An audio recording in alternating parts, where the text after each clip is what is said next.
Assalamualaikum warahmatullahi wabarakatuh. Perkenalkan, kami dari kelompok 5 yang beranggotakan Muhammad Fani Husni Azim dengan NIM 20021302085, Nasya Faza Malia dengan NIM 2009031 01052, dan yang terakhir Muhammad Handi Alamsyah 2009031101075 akan mempresentasikan PPT mengenai etika, moral, dan akhlak. Ini beberapa peta konsepnya. Selanjutnya pengertian. Silakan Saudara Nasya Faza.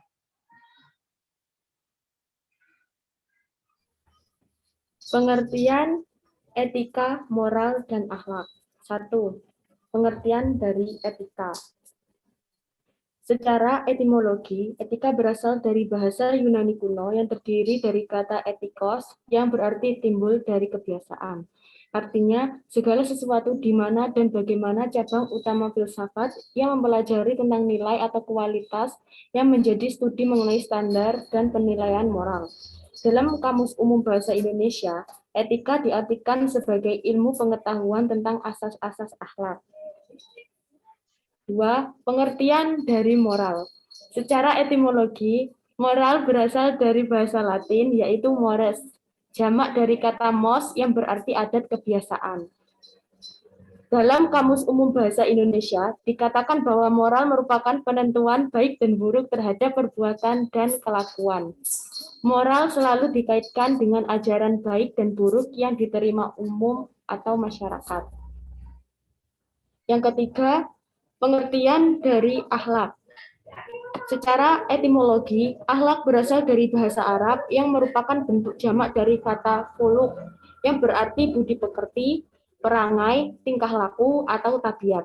Berakar dari kata kholaqo atau menciptakan, holik, pencipta, makhluk yang diciptakan, dan khol atau penciptaan. Akhlak merupakan sikap yang melekat pada diri seseorang yang diwujudkan dalam tingkah laku atau perbuatan. Apabila perbuatan itu baik menurut akal dan agama, maka tindakan itu disebut akhlakul mahmudah atau akhlak baik.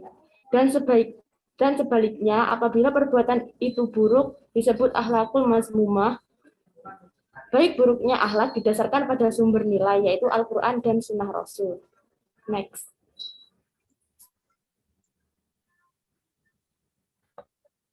Persamaan dan perbedaan dari etika, moral, dan akhlak. Persamaan etika, moral, dan akhlak. Yang pertama, etika, moral, dan akhlak mengacu kepada ajaran atau gambaran tentang perbuatan, tingkah laku, sifat, dan perangai yang baik. Kedua, etika, moral, dan akhlak merupakan prinsip atau aturan hidup manusia untuk menakar harkat dan martabat kemanusiaannya.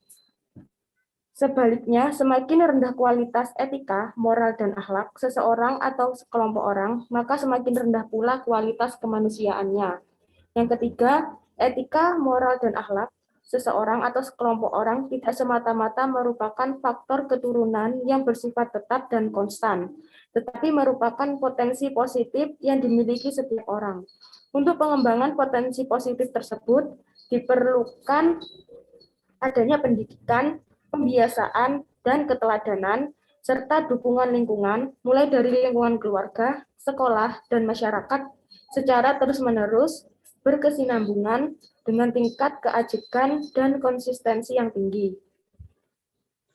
Selanjutnya, perbedaan etika, moral, dan akhlak. Perbedaan antara etika, moral, dan akhlak dibagi menjadi dua bagian, yaitu berdasarkan tolak ukur dan berdasarkan sifatnya. Satu, berdasarkan tolak ukur, yaitu etika tolak ukurnya adalah pikiran atau akal. Kedua, moral tolak ukurnya adalah norma hidup yang ada dalam masyarakat berupa adat istiadat atau aturan tertentu. Yang ketiga, akhlak tolak ukurnya adalah Al-Quran dan As-Sunnah. Yang kedua, berdasarkan sifatnya. Etika bersifat teori, sedangkan moral dan akhlak bersifat praktis. Selanjutnya akan dijelaskan oleh teman saya.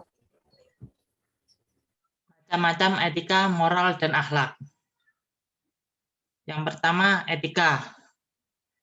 Etika itu dibagi ada dua. Yang pertama, etika deskriptif. Yang kedua, etika normatif. Etika deskriptif ialah etika yang menelaah secara kritis dan rasional tentang sikap dan perilaku manusia, serta apa yang dikejar oleh setiap orang dalam hidupnya sebagai suatu yang bernilai. Etika deskriptif tersebut berbicara mengenai fakta secara apa adanya, yaitu mengenai nilai dan perilaku manusia sebagai suatu fakta yang terkait dengan situasi dan realitas membudaya. Yang kedua, etika normatif. Etika normatif yaitu etika yang menetapkan berbagai sikap dan perilaku yang ideal dan seharusnya dimiliki oleh manusia atau apa yang harus dijalankan oleh manusia dan tidak tindakan apa yang bernilai dalam hidup. Pada intinya, etika normatif merupakan norma-norma yang dapat menuntun agar manusia bertindak secara baik dan menghindarkan dari hal-hal buruk sesuai dengan kaidah atau norma-norma yang telah disampaikan, disepakati, dan berlaku di masyarakat. Yang kedua, yaitu macam-macam moral. Macam-macam moral dibagi ada dua juga. Yang pertama, moral keagamaan dan moral sekuler. Pertama, moral keagamaan yaitu moral yang selalu berdasarkan pada ajaran-ajaran agama.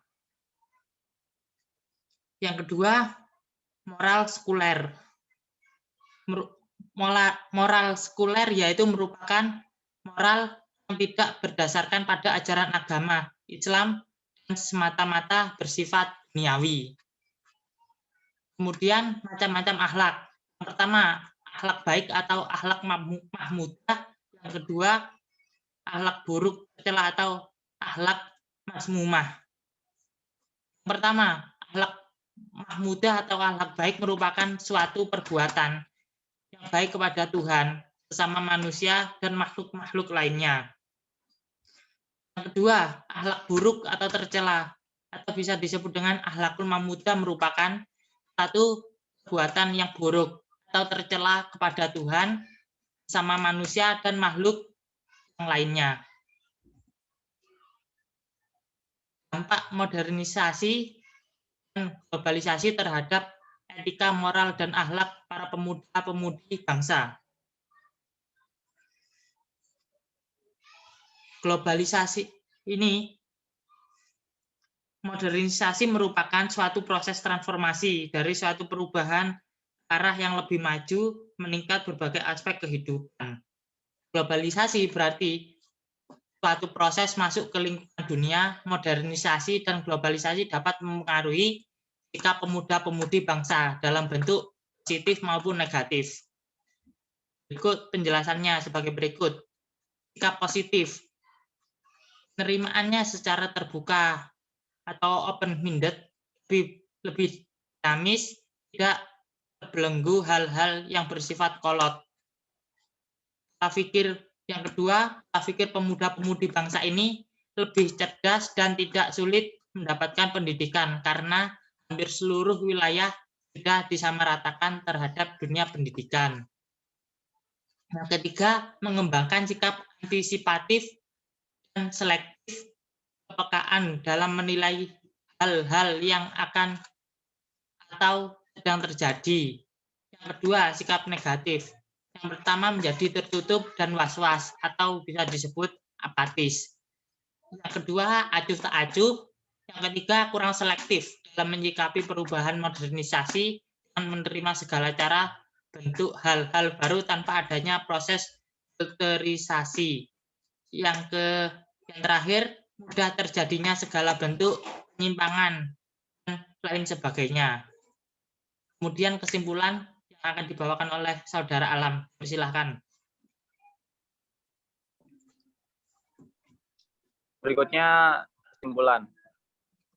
Etika adalah suatu ajaran tentang kebaikan dan buruknya kehidupan manusia dan hubungannya dengan Tuhan, sesama manusia dan alam. Moral adalah sebuah adat istiadat penentuan baik buruknya perbuatan dan kelakuan manusia, dan akhlak adalah sifat yang tertanam dalam jiwa yang menimbulkan perbuatan dengan mudah tanpa memerlukan pertimbangan dan pemikiran. Etika, moral, dan akhlak memiliki persamaan tentang ajaran baik buruknya sikap hidup manusia. Sedangkan yang membedakannya adalah sumber kebenarannya. Akhlak dijadikan sebagai ukuran baik dan buruk atau mulia dan tercela perbuatan manusia. Sumber akhlak yaitu Al-Quran dan Sunnah. Etika digunakan untuk menentukan nilai perbuatan manusia baik atau buruk. Tolak ukur yang digunakan yaitu akal, pikiran, atau rasio, atau filsafat. Sedangkan moral tolak ukur yang digunakan adalah norma-norma yang tumbuh dan berkembang di masyarakat. Ini beberapa sumber-sumber referensi dari kelompok kami ada 3. Kemudian terima kasih. Apabila ada salah kata dari kelompok kami presentasinya, mohon maaf sebesar-besarnya. Assalamualaikum warahmatullahi wabarakatuh. Waalaikumsalam.